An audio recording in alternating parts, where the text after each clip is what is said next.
उन्हें Z category की security देने का आग्रह किया गया, लेकिन ओवैसी ने मना कर दिया, ठुकरा दिया। अब सोमवार को केंद्रीय गृह मंत्री अमित शाह पर नजर रहने वाली है, क्योंकि संसद में ओवैसी पर हुए हमले का जवाब वो देने वाले हैं।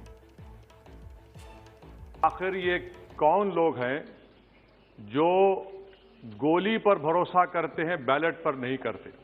प्रदेश की जनता गोली चलाने वालों का जवाब बैलेट से देगी। अपने ऊपर हुए हमले के बाद सरकार की तरफ से दी जा रही जेड कैटेगरी की सिक्योरिटी को एआईएमआईएम प्रमुख असदुद्दीन ओवैसी ने ठुकरा दिया।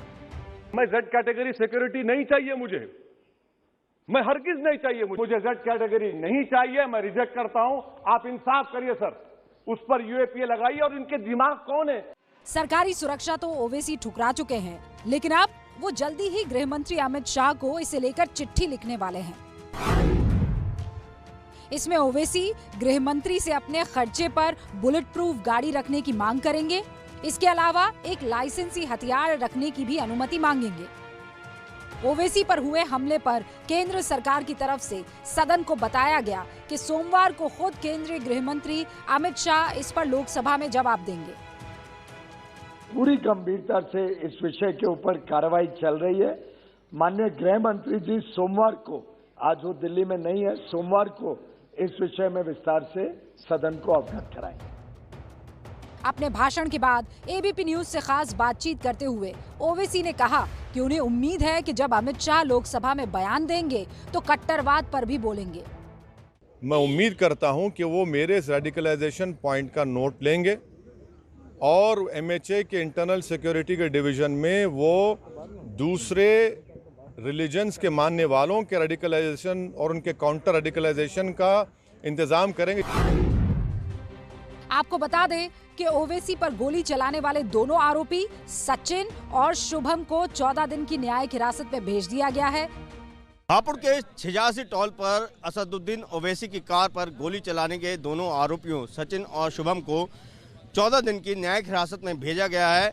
हापुड़ के एसपी दीपक भूकर ने ये जानकारी दी है और उन्होंने कहा है कि आज दोनों ही आरोपियों को सीजेएम के सामने पेश किया, जहां से दोनों को न्यायिक हिरासत में भेज दिया गया है और पुलिस अब जल्द ही उनकी पुलिस रिमांड की भी मांग करेगी। दोनों आरोपी मेरठ से ही ओवैसी का पीछा कर रहे थे। छिजारसी टोल प्लाजा पर इन्हें मौका मिला, इसके बाद ओवैसी की गाड़ी पर इन्होंने गोली चला दी।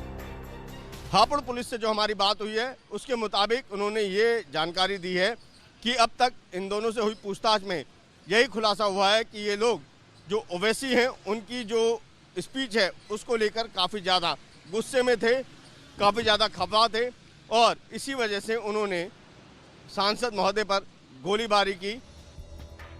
आरोपी सचिन मौके से ही पकड़ा गया, जबकि शुभम कुछ देर बाद पुलिस के हत्थे चढ़ा। छिजारसी टोल पर यह वारदात गुरुवार शाम करीब 5:30 बजे हुई थी। बच्चे ने बोला फायरिंग हो रही है, तो एकदम ध्यान गया, तो अब पीछे खड़े हुए थे। फिर वो एक लड़का उधर भाग गया, एक इधर। वो गाड़ी ऐसे घूमी और उन्होंने उसको टक्कर मारी और उसके बाद वो गाड़ी फिर भगा के ले गए। चूंकि यूपी चुनाव बेहद करीब है, इसीलिए ओवैसी पर हुए हमले पर राजनीति होना स्वाभाविक है। ये लोग तो दावा करते हैं कि अपराधी भाग गए, तो अगर अपराधी भाग गए तो ये हमला किसने किया? मैं भी इसके विरोध में इस घटना की निंदा करता हूं और जो भी दोषी हैं उन दोषियों को सख्त से सख्त सजा दी जाए। विपक्षी दल उत्तर प्रदेश की कानून व्यवस्था पर सवाल उठा रहे हैं। अब देखना यह है कि सोमवार को केंद्रीय गृह मंत्री अमित शाह इस पूरे मामले पर सदन में बयान क्या देते हैं। एबीपी न्यूज पर आप वो बयान जरूर सुनेंगे। 5:15 का वो वक्त है सोमवार को, जब सदन में गृह मंत्री जवाब देंगे।